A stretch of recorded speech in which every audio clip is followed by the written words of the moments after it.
গণহত্যার বিরুদ্ধে আন্তর্জাতিক অপরাধ ট্রাইব্যুনালে আমরা আজকে মামলা দায়ের করতে এসেছি। এই গণহত্যা পৃথিবীর ইতিহাসে এক ধরনের নতুন কারবালার সৃষ্টি করেছে। হেফাজতে ইসলাম বাংলাদেশের পক্ষ থেকে 2013 সালের 5 মে মতিঝিলের শাপলা চত্বরে তৎকালীন আওয়ামী ফ্যাসিস্ট জালিম শেখ হাসিনা সরকার যে গণহত্যা চালিয়েছে, এই গণহত্যার বিরুদ্ধে আন্তর্জাতিক অপরাধ ট্রাইব্যুনালে আমরা আজকে মামলা দায়ের করতে এসেছি।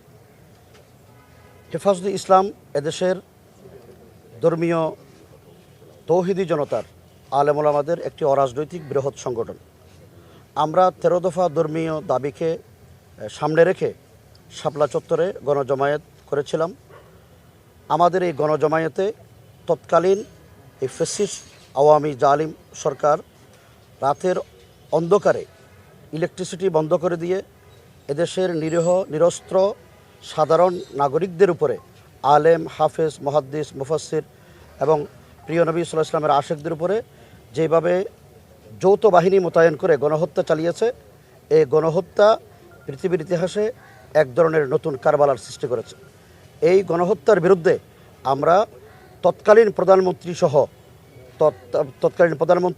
তৎকালীন স্বরাষ্ট্রমন্ত্রী মহিউদ্দিন খান আলমগীর, তৎকালীন স্বরাষ্ট্র প্রতিমন্ত্রী শামসুল হক টুকু, আইন প্রতিমন্ত্রী অ্যাডভোকেট কামরুল ইসলাম, কৃষিমন্ত্রী ডক্টর আব্দুর রাজ্জাক এবং শাহরিয়ার কবির সহ সকল গণহত্যাকারী, গণহত্যার নির্দেশদাতা, তাদের দোসর, তাদের কুশীলব যারা, সবাইকে আমরা এই মামলার আওতায় এনে দৃষ্টান্তমূলক শাস্তির জন্য আমরা আদালতের কাছে আমাদের আবেদন পেশ করেছি।